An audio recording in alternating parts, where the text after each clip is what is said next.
man, it was an ugly dub, but we got it. And I'm just happy to be back out there fighting with my team. It was exciting, but I'm a little tired. Do you feel like you got a little more of a groove as the game went along? Yes, sir. I came out trying to rush it a little bit, but I slowed it down the second half, just let it come to me, and it kind of worked out for me. Is there a fine line of being so excited to get out and play finally, and yet trying to do too much too early? Yes, it is. I wouldn't say I was just trying to do too much. I think I was just rushing my shots, and so like I said, I was just trying to get to the foul line, find the shot, and just get fouls and continue to just play hard. Makai went on a 12-0 run to end the game. What came together for you guys there, do you think? I think just defensively, we were pretty active and we were able to get rebounds, so that really helped us just getting stops. And then we were able to get a couple key buckets down the stretch. But it was really the defense that sparked it. How much does it, just getting minutes, you practice, of course, to get, but how much will it be, how much does it help to start getting minutes, not in practice, which is critical, but on the court together as you guys go forward? Going forward, I feel like this team going to do something really special. We all just get that bond and get on the same page. And like I said, me and him been out a little bit, but just getting back to basketball shape, and I think this team will be good. Makai, it seemed like they were getting a lot of long rebounds, a lot of loose balls, ended up where they had an easier time getting them. Mm-hmm. Was that frustrating for you guys, and was there a point where you felt like that kind of turned a little bit? I can't say when it exactly turned, probably, halfway through the second half. But, yeah, it's obviously frustrating, second chance points when you play defense for, 25 seconds because they like to kind of grind it out, and then they get another chance at it. Yeah, that's tough. That was something that we needed to, take care of to be able to pull ahead at the end. You guys have a tough stretch coming up with Wichita State and Arizona and Oregon. Do you feel like you guys are ready? You feel like you're ready for up for the challenge, higher level competition coming up? I feel like we're ready for any challenge. Just like I said, just us just playing together and just having just knowing what each other can do on the floor. And I feel like we'd be able to be in a ball game with anybody. Yeah, it's gonna be fun. Those are the challenges that you look forward to playing college basketball. Those are the games that you every game matters, but those are the environments that you love to play in. So it's gonna be fun. The transfer in college basketball is happening all the time. Both of you guys are an example.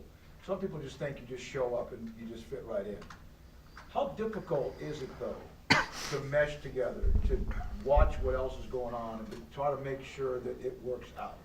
Well, I know for me, that year I set out, I got to watch the game of basketball, and it really just slowed down for me. And just being over there, seeing what Coach Drew wanted and what he expected from his guys, and really helped me out a lot. And just being able to be around these guys every day and just have that bond with them, it really helped a lot.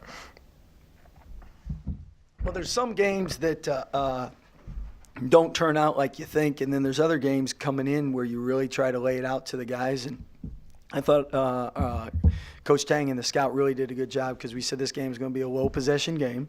It's going to be in the 50s, 60s, maybe even 40s. They just beat UMBC, who beat Virginia, scored 74 against Virginia, and held them to like 50. So we knew it was going to be a grinded game. What I didn't know was that I thought Mario would cramp second half, not first half. I thought there'd be one air ball, not three air balls. But it's going to take a long time for us to, and when I say a long time, the rest of the month, to get chemistry, rotations, be able to put in some plays now with our personnel. But the difference with a young team and being able to have some experience in the end of the game, we win the last 5 minutes by plus 12. And with first-year guys, you don't win the last 5 minutes, and you don't win it by 12 normally. So it was great to get stops. The biggest thing, defense, we were great with 34%. 8 turnovers was really good. The rebounding's the area that obviously surprised us. And normally, if we were the 23rd best offensive rebounding team coming in. Percentage-wise, they were the 29th best defensive rebounding team. So normally at worst you think you're even, but them to beat us 19-9, obviously we got to fix that. And when you shoot threes, that means it's long rebounds. So you got to block out further and get the long ball. What did you think of Mario's debut? Oh, I mean, again, he was so excited, and I think you saw that. And, I know you can cardio all you want, but when you step out on the court with the lights, it's just different. It's a different adrenaline rush. And again, we thought he would have one air ball. We didn't think he would cramp in the first half and have three. And it's just because he's been out a year and 6 games. He was pretty excited to play. And Rio's such a likable guy. Everybody was so excited to see him out there and wanted him to do well. But I think you saw flashes of what he can do, and more importantly, defensively. Mark and him really can lock down. Scott, y'all missed 21 of your first 25 shots, I think. So it wasn't just him. So what was that? Well, I think first of all, defensively they're really good. That's part of why they hold people to 50, not just because they milk it on the offense and make you guard, but it's that really good pack line defense. I was surprised we struggled with the double team in the post like we did. People that have doubled Tristan, we've normally made them pay. We thought they would double from the beginning. We thought we'd get open threes. We liked that, and didn't turn out that way. So credit their double team affecting us more than we thought, and now it gives us something to work on and be better for with that. The other thing is I know we didn't shoot it well in Florida, and that's concerning at some point. We haven't shot it bad in practice. Say maybe your legs were tired still, but the big thing for coaches, we get the right shots by the right people, and we know that they make them in practice. Eventually, they're going to go in the game, and that's one thing. Is this is a better shooting group than we've shown year to date, with especially the new guys. So the transfers, I talked to both Makai and also Mario about this. It's one thing to mesh together, but then he doesn't start right off the top, and he, of course, misses 6 games. How much more difficult does that make it to mesh together? Unbelievable. So since it's still football season, let's look at it this way.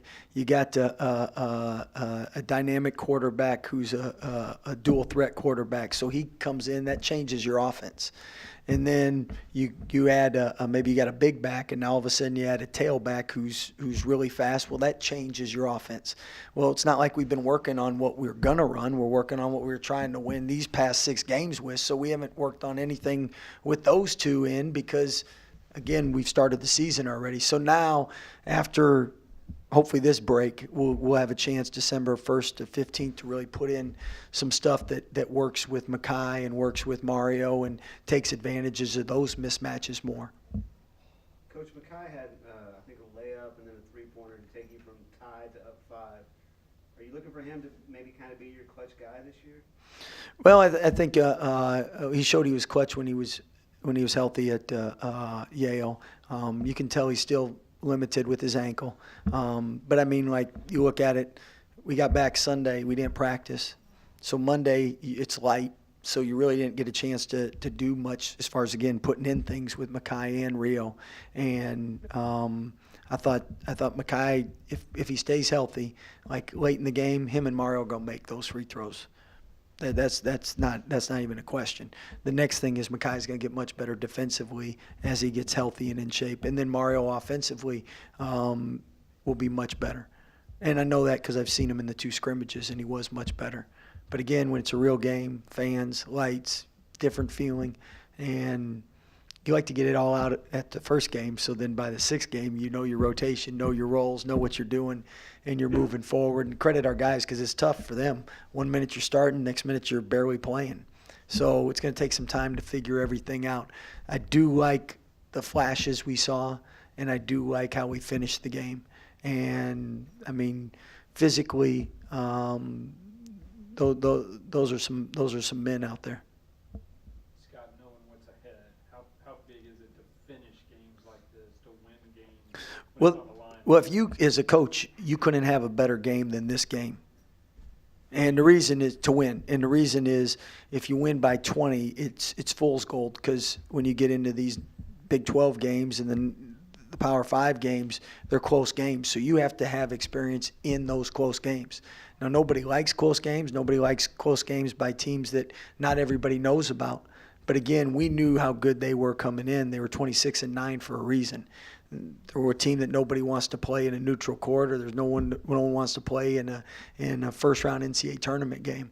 And you knew it was going to be a close game. A 4-point game here is like an 8-point game other places, or just because the fewer possessions and how they milk it. So normally the favored teams try to come down, shoot quicker, try to put the game away.